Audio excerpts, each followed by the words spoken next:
Today we'll be getting into some common mistakes made by first-time guests and how to avoid them to have the best trip possible.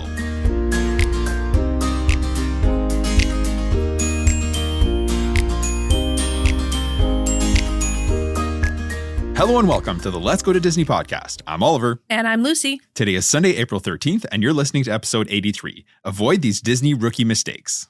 Before we get into today's main topic, here's what's going on in the parks right now. Disney's Grand Floridian Resort and Spa is getting yet another update, this time to the lobby. In recent years, the guest rooms, the DVC Villas, Victoria and Albert's, Citrico's, Narcoossee's, the Enchanted Rose, and 1900 Park Fair have all received refurbs, and the lobby is next on this list. So the lobby is going to get a new bar inspired by the lobby's iconic birdcage, and it's going to feature woodwork, stained glass, and brass accents, which is going to fit into the existing Victorian theme. So they're not, departing too far from that. The staircase and front desk will receive a refresh with botanical accents and a new color palette. And there will also be a new carpet, fabrics, and furnishings. Imagineers are really carefully approaching this and the refurb in general. And they fully intend on maintaining the resort's existing vibe, with just a bit more of a flair. Yeah, that's fair. Yeah. And looking at the concept art, it looks like, the carpet, the bar, and the furnishings and the new things in there are going to have a bit of a darker palette than what's, existing in the space.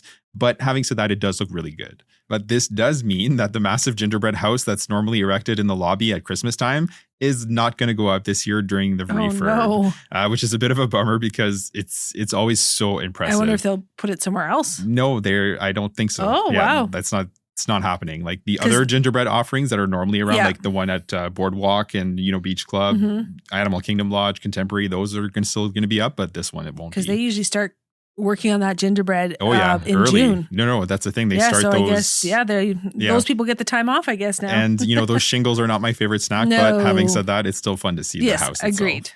And in Destination D23 news, the event is taking place at Walt Disney World this year. We knew that, and that's starting on August 29th. It's going to be held at Coronado Springs Resort, and Disney has now announced that tickets are going to go on sale this Monday, April 14th for D23 Gold members, which was yesterday when this episode airs. So if you are going, I hope you got tickets. Over at Disneyland Paris, we got more news on the updates coming to the French destination. Disney Adventure World is set to open in 2026, which will also open the new World of Frozen. World premiere will open on May 15th of 2025, so this year.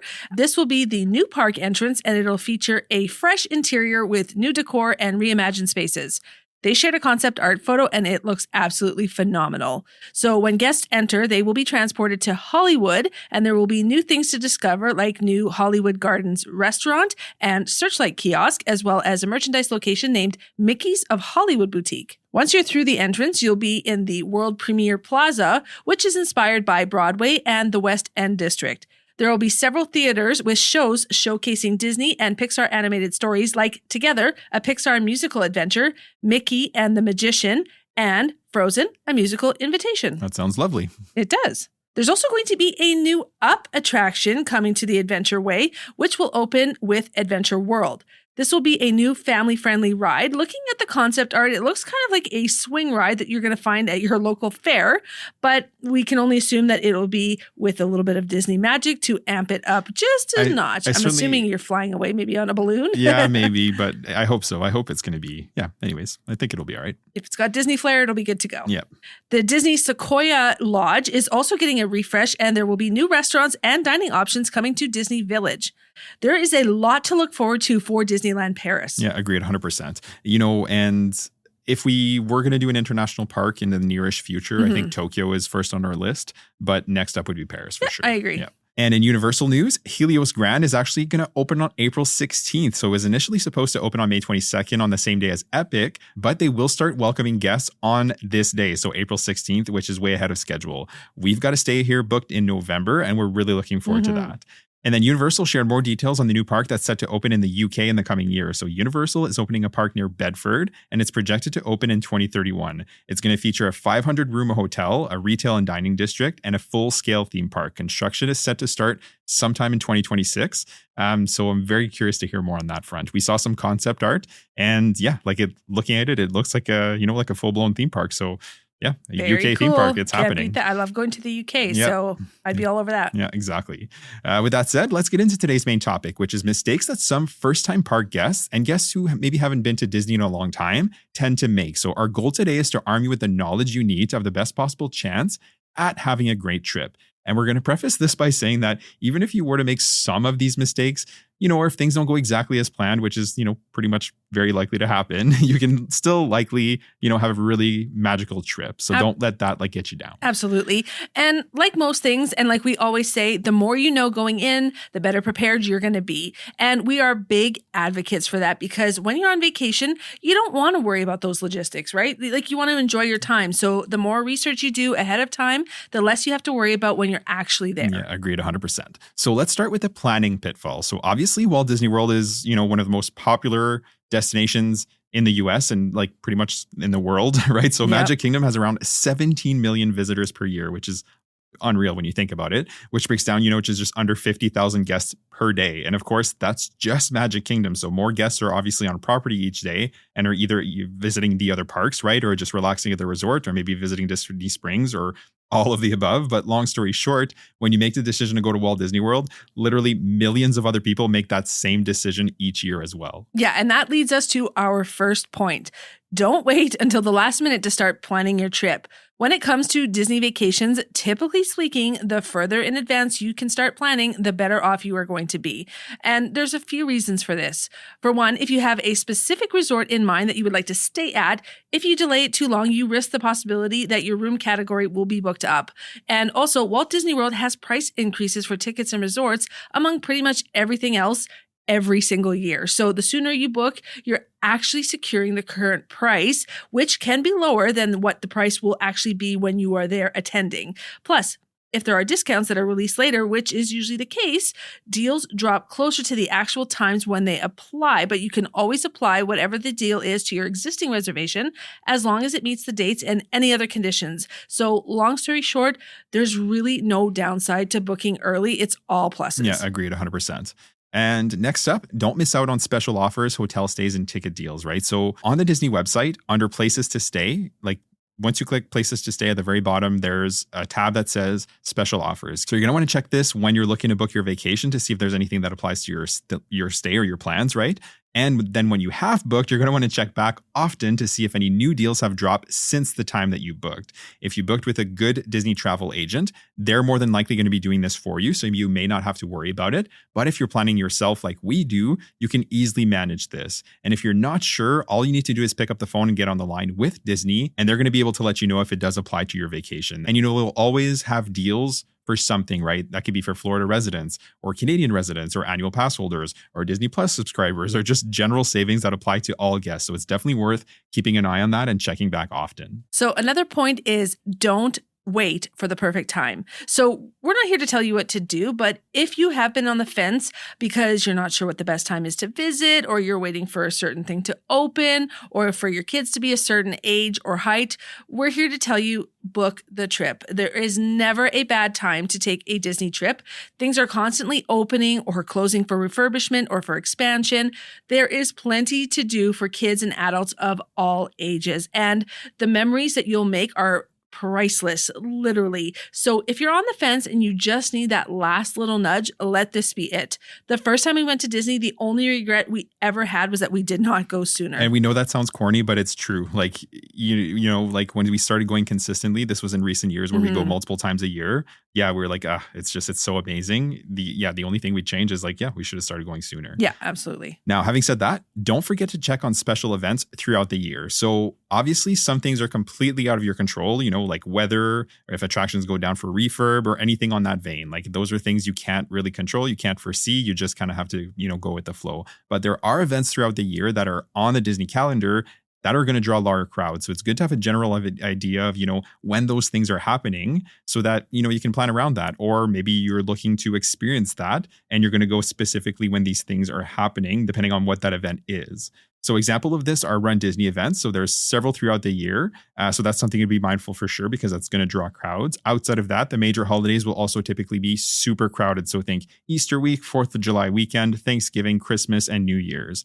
Another example, and something we talked about, just a couple minutes ago, is the Destination D23 event. So usually it happens alternating years. So one year it'll be at Disneyland, and then one year it'll be at Walt Disney World. It's Destination D23 and then just general D23 when it's in California, which is its home, right? But that's the last few days of August this year. Plus, you also have the party nights throughout the year as well. So think Mickey's Not So Scary Halloween Party and Mickey's Very Merry Christmas Party at Magic Kingdom. And that starts select nights at the end of August, right, for Mickey's Not So Scary. And then basically you have parties that go all the way to the end of October with Halloween. And then Mickey's Very Merry Christmas Party starts pretty much right after that at the beginning of November. Yep, so right after basically end of August to end of December, there's parties at Magic Kingdom. Yep. And then also Hollywood Studios in recent years has Jollywood Nights that started, is it 2023? It must have been, because that's when we went. Yep. Then last year we weren't there. And then 2025, this year would be its third year if it happens again, which I believe it is. So on these nights, the parks are going to close early for regular park guests. So that's just something to be mindful of there. Our next point is skipping research on park hours, early entry, and extended evening hours. So park hours are set a couple of months in advance generally, but they are subject to change, and they do tend to change as well. So for example, Magic Kingdom often opens at 9 a.m. and closes at 9 p.m. But sometimes it's open earlier at 8 a.m. Sometimes it closes after, like at 10 or 11 p.m. So you got to constantly check that stuff. What we're getting at is that when your trip starts getting closer, keep an eye on those parked hours. You do not want to set an alarm for your Magic Kingdom day thinking it opens at 9 just to find out that it was open at 8 a.m. on the day of your visit. That's a really good way to be disappointed and to be behind the game. Yeah, exactly. If you know what I mean. Yeah, miss your early entry. That would be disappointing. It is best practice to check the week before and then just honestly double check the day before your park visit. Just to be sure. It does not hurt to check. And that happened to us, didn't it? Like on our Animal Kingdom Day, a couple trips ago. Because we were so used to it being so open so early. I think it opened later, and we were like, "Oh, yeah," which is not a big deal. No. Like if you're out earlier and then just the bus doesn't come, right? Yeah. But it's just it's maybe we could have slept an extra half hour that day. And on that note, if you're staying at a Disney resort, you will qualify for early entry. So early entry at Walt Disney World allows you to enter the parks, each day of the week, 30 minutes before the posted opening time. So if the park opens at 9, you can enter at 8:30. If it opens at 8, 7:30, right? You get the gist. So make sure you take advantage of that if you're staying on property. And that's when it starts, not when you should head there. But we'll get to that in a little bit. And then extended evening hours. If you're staying at a Disney Deluxe resort, you're going to be able to access extended evening hours at the park that it's offered on select days. This isn't every park and it's not every day. So usually it's Epcot on Mondays and Magic Kingdom on Wednesdays. Sometimes they'll be offered at Hollywood Studios or Animal Kingdom, but usually for a limited time and for only a handful of dates. And this is usually during party season to make up for the missed days when there's parties at Magic Kingdom. Our next point is booking dining too late or not at all. So table service dining reservations at Walt Disney World are a bit of a beast. Yes, 100% they are, yeah. Yeah. If you do not know how they work, you could be left very disappointed because you weren't able to get a reservation at Cinderella's Royal Table, Space 220, Ohana, Topolino's Breakfast, just to name a few. So the way it works is that dining reservations for the vast majority of the table service restaurants across property, and this includes the resorts and Disney Springs, open for you 60 days before your check-in day. If you're staying at a Disney resort, you can make your reservation at 60 days for all of the days of your resort stay for up to 10 days. And if you are not staying at Disney resorts, you will have to make your reservation 60 days before each day of each individual reservation. So there's a lot more to that. Why are we even talking about this? Well, the hardest thing to get reservations for will always be booked up at 60 days. So if you have your heart set on a very specific dining experience, you're going to want to make sure you book that at 60 days. And if you are trying to book a very popular dining experience, Cinderella's Royal Table, huge popularity there. Space 220, the ones I named. Breakfast, 100%. They're super popular. Right? Yeah, it's definitely best practice to book those ones later in your trip, as less guests will actually have access to that day, and you'll have success for sure grabbing one at that point, I think. And that's the thing, right? So let's say your check-in day is on, let's say May 1st, right? So you're going to be able to book all of the days of your stay. So if you're staying there a week, you'd be able to book, May 1st to May 7th. So if you're going to try to book CRT, which is Cinderella's Royal Table, or Topolino's Breakfast, push those back later in your trip, right? Make it on the 5th, 6th, or 7th, because way less people are going to have access to make reservations when your dining window opens. So you have a much better chance of getting, a dining time that you want and that you're looking for. Absolutely. And this isn't to say that you won't be able to make reservations somewhere between day 60 and your arrival day, or even find a last minute reservation. It just means that the most popular restaurants will be booked up at 60 days, and all times, even fringe times, will book up as well as the date gets closer. Yeah. This is not going to make or break your vacation, but it is important to know how it works because some of these restaurants are definitely worth experiencing. Yeah, agreed 100%. Now, the next thing here is not understanding how lightning lanes work. Okay, so to be fair, it's been pretty hard to keep up with the changes to Disney Skip the Line service since the pandemic closures. If you've never visited or you haven't been since the closures, it's been a whirlwind to say the least. Mm-hmm. With that said, let's quickly talk about the current Lightning Lane situation. So as of this recording, you've got 3 ways to skip the line at Walt Disney World: Lightning Lane Multipass, Lightning Lane Single Pass, and Lightning Lane Premier Pass. Lightning Lane Multipass allows you to skip the standby queue at most attractions in the parks. The cost varies per day and per park, and it's generally the least expensive for Animal Kingdom and the most expensive at Magic Kingdom. The cost is usually somewhere in that $18 on the low end to mid-30s on the high end. And obviously with the busiest days being the most expensive. Lightning Lane Single Pass are reserved for the most popular attractions in the 4 parks. So these are Seven Dwarfs Mine Train and Tron at Magic Kingdom, Guardians of the Galaxy Cosmic Rewind at Epcot, Rise of the Resistance at Hollywood Studios, and Flight of Passage at Animal Kingdom.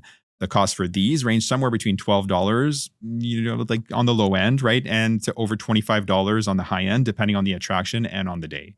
A single pass lets you skip the standby queue at a specific time determined when you purchase, and that's for one ride through. You can purchase up to 2 single passes per guest per day, but not for the same attraction.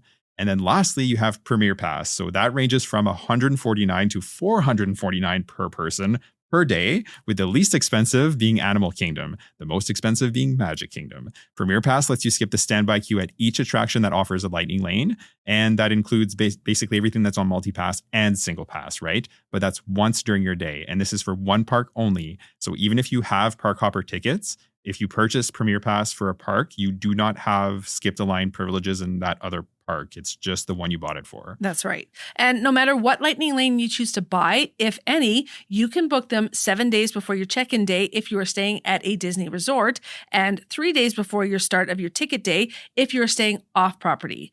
And if you are an annual pass holder without a resort stay, you have to book each day individually. Now, that's a really brief, really general rundown. For Multipass, there are also tiers, and you have to book 3 attractions ahead of your visit, but we have a whole episode dedicated to Lightning Lanes, so if you want to hear more about this, we strongly suggest you give that one a listen as well. That's episode 56. Yeah, agreed. Now, the next thing is underestimating just how huge Walt Disney World is. So we mentioned this pretty frequently on the podcast, and it bears mentioning again, okay? So Walt Disney World is massive. It's the size of the city of San Francisco, and things are spread out. So this isn't like Universal Orlando and Disneyland, right? Where you can easily walk from one park to the other and, to the dining and shopping district as well. The only 2 parks that are walkable to each other are Epcot and Hollywood Studios. And it's a pretty decent walk. Yeah, it's about 30 minutes or so at a good pace. So it's not like it's the same as walking from Disneyland to California Adventure. It's like not close. And it takes time to get from place to place, whether that will be from your resort to the parks between each other, and Disney Springs as well. So if you are planning on park hopping, resort hopping to check out some of the resorts, or having a meal at Disney Springs, you really have to consider the time it'll take to get from one place to another. It's not a big deal. It's just that some folks just don't realize how large Walt Disney World Resort is as a whole. Yeah. And like a perfect example is this is on my most recent solo trip. I stayed for the Broadway concert series at Epcot, and that ended at 5:30. And I had a 7:00 reservation at Raglan Road at Disney Springs. I just made it. Yeah. That's 90 minutes, right? But there is no buses from the parks to Disney Springs. So I had to take a bus back to my resort, and then from the resort to Disney Springs, right? So all of that, and like I just made it. I had 2 minutes to spare. And then next up, not getting familiar with the transportation options, right? Which kind of bleeds into our previous point. But to be fair, Disney is really, really well connected by free, right? That's the nice part, Disney transportation. So if you're not planning on leaving Walt Disney World property for a few days, you definitely don't need to drive anywhere. Disney has an extensive service of buses, boats, monorails, and the Skyliner that's going to get you to pretty much anywhere you want to go. What resort and what park you're at is going to determine what method of transportation is available to you. But you can also get to every park and Disney Springs from any Disney resort and vice versa. You can also get park to park with either buses, boats, monorail, or Skyliner. But the only thing that you can't do is you can't take a bus to every resort from the other resorts. So some resorts, like the monorail resorts and the Skyliner resorts, are connected by these transportation options. The two Port Orleans resorts are connected by boat to each other and to Disney Springs, along with Saratoga Springs and Old Key West. But you can't take buses from resorts to other resorts, meaning you won't be able to take a bus from Coronado Springs to Riviera. That just does not exist, which when you think about it makes sense given how huge Walt Disney World is. And we have a whole episode dedicated to transportation. So if you want to hear more about that, that is episode 65. Yeah, and those aren't plugs. It's just that, these That's topics are facts. they're such big topics in and of themselves. So they deserve full episodes. Yeah, exactly. Yeah. Now, next up, not preparing yourself for what rides are available and what the height requirements are, if that matters for you and your party. Okay, so Walt Disney World attractions, for the most part, are pretty family friendly, overall, with the highest height requirement being at a max of 48 inches, which isn't too bad, right? But it's important to know which attractions have these height requirements and what those requirements are so that you have an idea of what your littles will be able to experience during your trip. So it can be absolutely heartbreaking for your little one to walk up to the front of the attraction, walk up to that measuring station and realize that they're just too small. So, if your little is only 42 inches tall, for example, rides like Tron have a 48-inch height requirement. It's helpful to know that so you can prepare your kiddo, which can mitigate disappointment when you're actually there. Another thing to keep in mind is that certain attractions are going to be a hard no for some folks, right? So, for example, Tower of Terror is a drop ride. Some people just can't or won't do those. Mission Space is like a serious force, like G-force simulator, and that's a hard pass for some, and we totally get that. Guardians of the Galaxy spins, right? A lot. And some people report that they feel nauseated in major ways after riding. Again, so these aren't necessarily deal breakers, but it helps knowing what these are so that you can prepare for that, right? You might want to skip it, or maybe you want to take something like a Gravol, something to help with motion, right? So that you can go on it anyways. I completely agree. So our next point is not having a flexible but solid plan.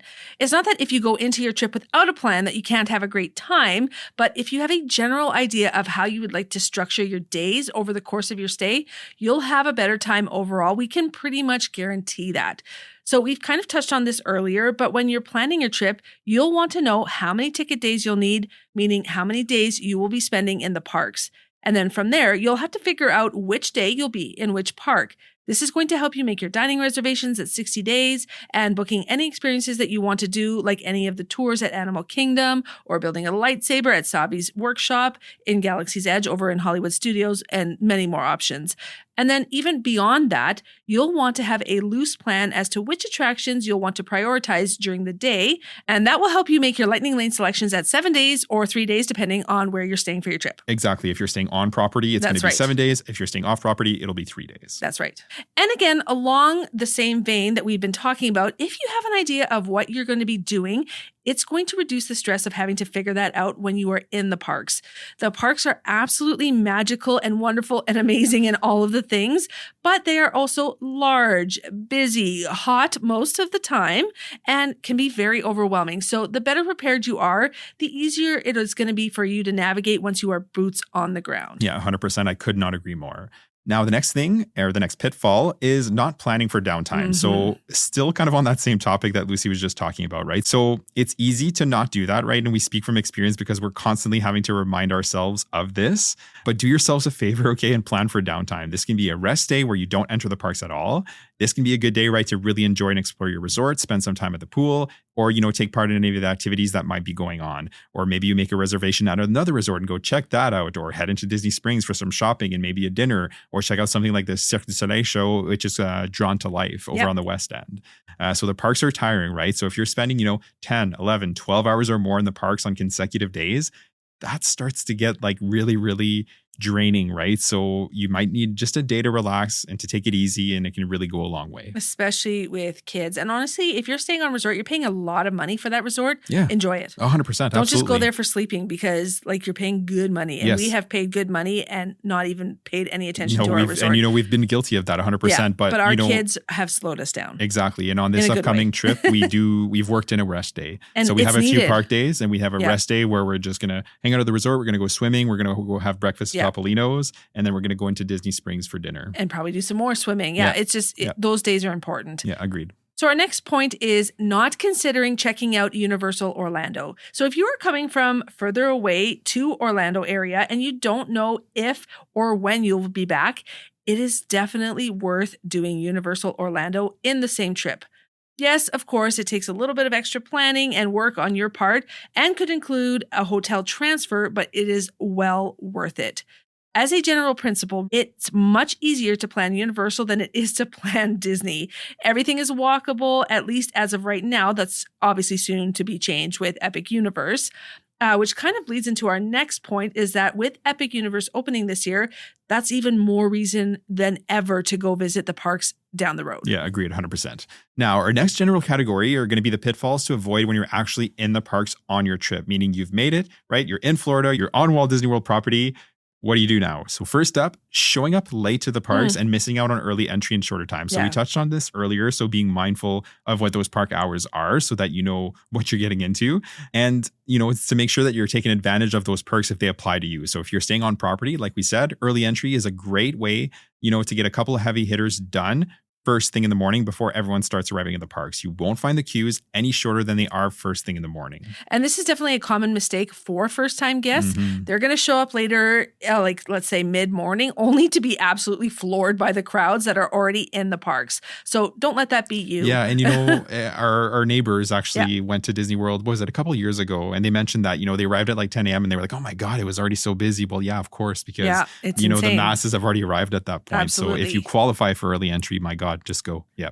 And speaking of early entry, it's really important to know that you need to arrive before early entry, because when you're let into the parks, you'll scan into the park itself, scan for early entry, and then go queue at the area or attractions that you want to head to first.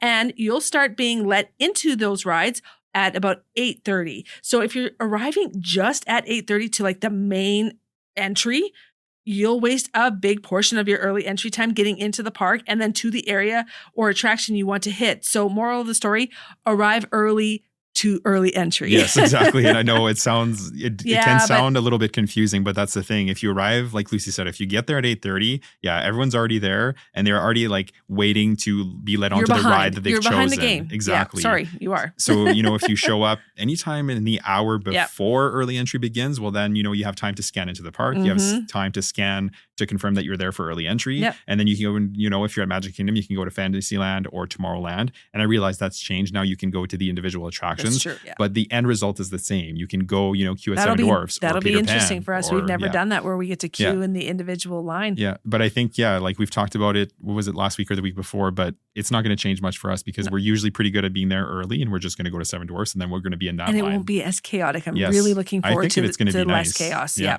We'll find out in May. And next up is not preparing for the weather. So the weather in Central Florida is unpredictable. Okay, so it could call for rain every day of your trip, but that's only for a short part of the day. Or it could call for completely sunny, every day, and you're going to get a torrential downpour every day, right? So if it calls for rain, it doesn't mean it's going to be all day. So don't let that get you down, right? And if it calls for sun, you should still bring in an umbrella, a rain jacket, or a poncho because there's a good chance it's going to rain anyway. Throughout the summer and fall in Bay Lake, right, which is where Disney is located, which is about 30 minutes east of the airport, right? There's rain consistently in the afternoon and early evening. The humidity builds and builds, and then rain comes, and it's usually gone within an hour or a few hours at the most, right? There are still sunny days, and there are still days when it rains most of the day, but generally speaking, that's kind of how the day plays out. At the end of the day, just be prepared for it versus hoping it doesn't come. Even if in the forecast it's not calling for rain, there's a good chance it's still going to rain. Yeah, and we've been caught in many a torrential downpour. Yep. It doesn't last long, I promise you. No, and that's the thing. And if you just go and grab a bite to eat if you can find a spot to, or go do some indoor rides. Yeah, or dip into the merchandise locations and just, don't stress browse. it. Yeah. If you're looking at that forecast and it looks doom and gloom. I promise you it'll change per hour and it's not going to be as bad as you think. And we were there during, one of the hurricanes last year. Was it Milton? Yep. And we got some wind. We got some wind. Not a single drop of rain. A little bit of rain when we were at Disney Springs that night. Yeah. And we didn't even notice it because we were inside at that time. And the winds were strong, but God forbid some hurricanes come through that really caused a lot of carnage. It didn't for this one. No, Milton luckily, was okay. It was okay for Walt Disney World, not for all. Not for everybody. Of course, we're mindful of that. But again, what we're getting at is the weather is unpredictable. So be prepared for the worst. Mm-hmm. If it doesn't come, that's great. If you get some sun, that's awesome. Yeah. So wearing improper footwear or clothing is our next topic. And we are huge advocates for comfort over style. If you can have both, great. But your shoes should definitely be very comfortable and broken in. Wearing flip-flops or shoes and sandals with very little support is a recipe for sore feet, blisters, and God knows what else. I have seen many a female rolling up in some high heels, and I just don't know how they do, but they look amazing. The girls look great. They look very cute, but I can imagine that they're very sorry at the end of the day. You're much better off in breathable, softer soled shoes, and then you'll be more comfortable standing and walking all day long. Guests take on the low end 10,000 steps a day, and then on the high end, upwards of 30,000 steps in a park day. We track our steps and mileage when we're on property, and we are consistently above 26,000 a day on average. Yeah, and that's with the kids too. So their little feet are taking lots of steps too. They boogie those too. Yeah. We all have a pair of very comfortable, tried and tested shoes, and we never have problems. We always have some Band-Aids on hand just in case. Very rarely. What works for you will differ from person to person, but testing them beforehand is super important. Yes, agreed, 100%. Next up is underutilizing the My Disney Experience app. So this can be a pre-planning tip or a park day tip or even an after trip tip because the app literally does it all. You're going to use the app to make dining reservations, to book lightning lanes at 7 days or 3 days, to check park hours, access park maps and wait times. You're going to be able to map washrooms, water refill stations, dining, merchandise locations, character meet and greets, you name it, you can map it, okay? You can check into walk-up wait lists for restaurants and check wait times. You can check bus wait times from your resort. You can access your ride and PhotoPass photos during and post-trip. And you can use the merchandise checkout option to skip the queue at select stores. Long story short, if you're not using the app for pretty much everything when you're on property, you're seriously missing out. So it's definitely worth familiarizing yourself with the app and everything it has to offer before you arrive and know how it works. And then, if you have a general idea of where the general menus are located, it's going to make navigating your park day that much easier. And as an extension of that, another mistake to avoid is not using mobile order. This is something that we see guests do way too much. And we think there's two reasons for this. One, some folks don't mind waiting in the physical line on the day of their visit. And two, and more likely this, some folks just don't realize that mobile order is available. Mobile order is not offered everywhere, but it is offered at a lot of places. You can select where you want to eat, what you want to eat, and select a pickup window time for right now or in the future, which is awesome. Certain places are really busy. So think Woody's Lunchbox, their return times book up. So if you have a specific place you want to eat, you can book that earlier in the day. It is a huge time saver. We often see pretty big lines at quick service locations, but then when you go and check the mobile order page, their return times are available right now. So if folks place their orders on the app, they would be getting that within a couple of minutes, but they're ending up waiting like 20, 25 minutes in line. God knows. So again, don't let that be you waiting around if you don't have to. I'm constantly being like, this is the funniest part. Everybody waiting in line is on their phone. Yeah. Oh, for they're sure. bored. Yeah. They're maybe scrolling lightning lanes. They're already, they're already in the app. I do think it's case number 2 where they just don't realize it. Some people don't realize, which is too bad. But if you're listening here, make sure to use it. Yeah, exactly. And then next up, not understanding how lightning lanes work actually in the park. So earlier we covered how booking lightning lanes work, but you should also be comfortable navigating your multipass purchase when you're physically in the park. So at 7 days or 3 days, you're going to be able to select 3 lightning lanes. For Magic Kingdom, Hollywood Studios, and Epcot, these are organized in tiers. There are no tiers at Animal Kingdom. The most popular attractions are tier 1 and all the others are tier 2. Of your 3 selections initially, you can make 1 from tier 1 and 2 from tier 2, or all 3 from tier 2 if you wanted to do that. On your park day, as soon as you scan into your first lightning lane, you can then book your next one, and then so on. You can hold a max of 3 at any given time, so as soon as you redeem one, you should be on the hunt for your next one.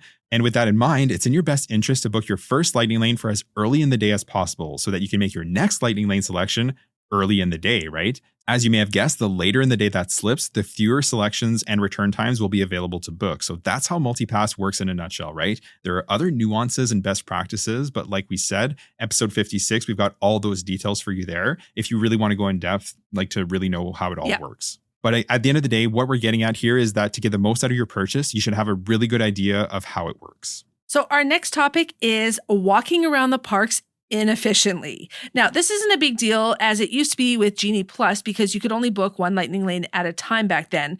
When you got your next one, you'd be chasing for that next lightning lane and it could be anywhere in the park.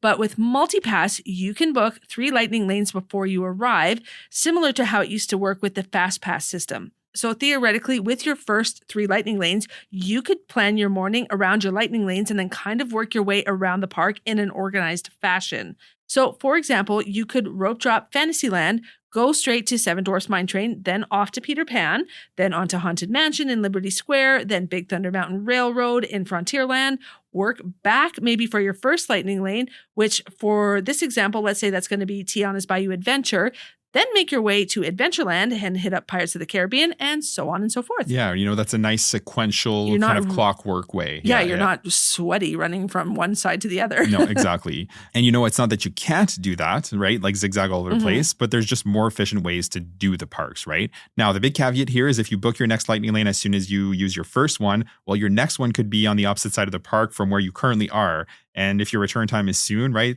that could happen and that's inevitable to some degree, right? But, there's some flexibility in that. Sometimes you may be chasing that next lightning lane. Sometimes, you can be a little bit more leisurely and make it in a sequential way. Absolutely. So the next topic is not utilizing a single rider line or rider switch if that applies. Now, certain attractions across the parks will have single rider lines, and this means that they will take single riders to fill the ride vehicles when they have uneven parties.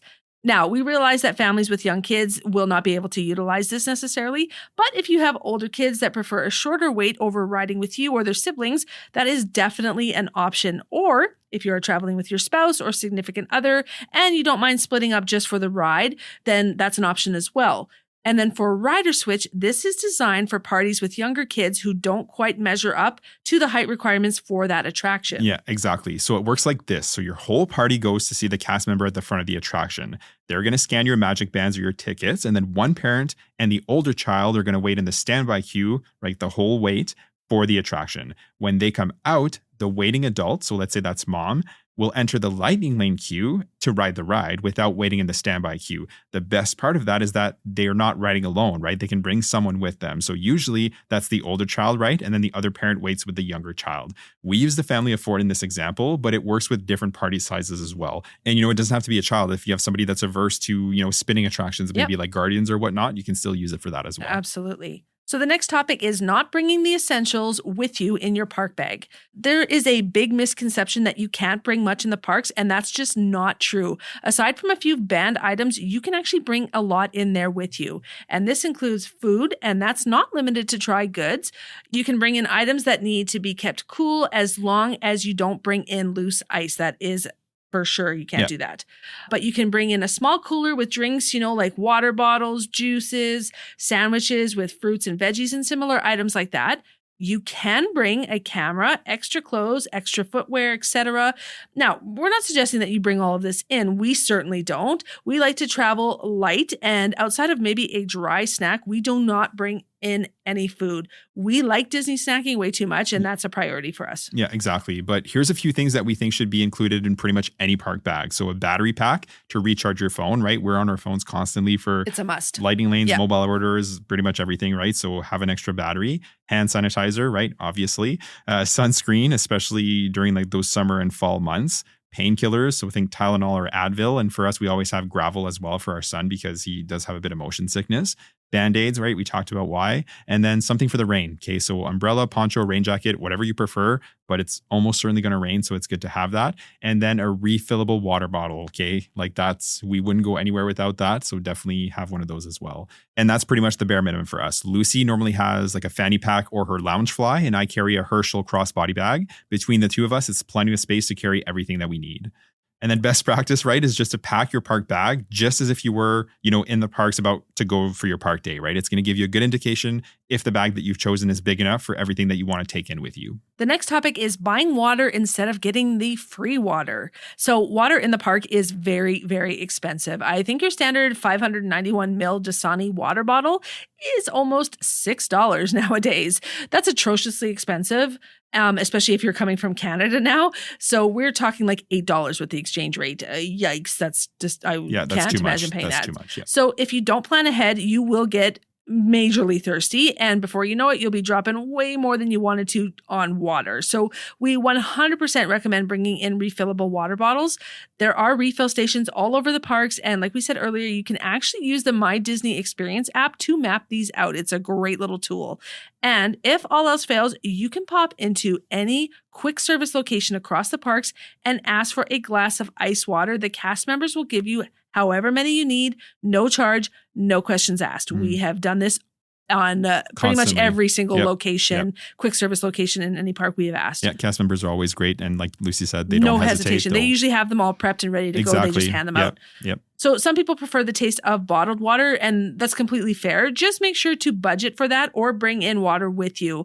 Obviously, the big thing there is that you're going to need to bring a lot of water in with you to get through the day. Yeah, it if is you're hot, bringing water, you're going to be sweating. You will sweat standing on a really hot day. So for sure. You need pretty it. much any time between May and November. Yeah. All right, so we've covered planning and some considerations for navigating the parks so that you set yourself up for success, right? And we'll close it out with some general considerations. So first up, not budgeting for the high price of food, which includes quick service and snacks, right? So of course, accommodations, park tickets, flights, they're all expensive items. But another big ticket item in your vacation is going to be your dining costs. So it should come as no surprise that dining in the parks, whether that's table service, quick service, snacks, is expansive. Okay, so you're going to pay way more for similar items that you would find outside of the Disney bubble for way less money. That's just the way it is. So it's important to be mindful of that and to budget for the cost of dining. Yeah, and a follow-up to that, which might seem counterintuitive, the dining plan itself is not worth it. Now, we know some people listening are going to disagree with this, and that's totally cool. We know there are folks out there who swear by the dining plan and get it every single time. If you don't know what that is, it's essentially a way to prepay for your meals when you are on Disney property. So you'll have the quick service plan or the standard plan. The quick service plan includes a refillable resort mug, 2 quick service meals, and a snack credit per day per person. And then the standard dining plan is the same, except for instead of 2 quick service meals, it's 1 table service and 1 quick service. If you decide to purchase it, you have to purchase it for each night of your stay and for everyone on your reservation. You cannot pick and choose how many guests you purchase it for and for only select nights. Yeah, exactly. And then another big caveat is that it's a lot more food than you're probably going to eat, right? We can pretty much actually guarantee you that. And Disney is a business, so they've priced it to make money, right? Meaning it sounds good in theory, but in practice, if Disney wasn't cashing in for it, they wouldn't offer it. So keep that in mind.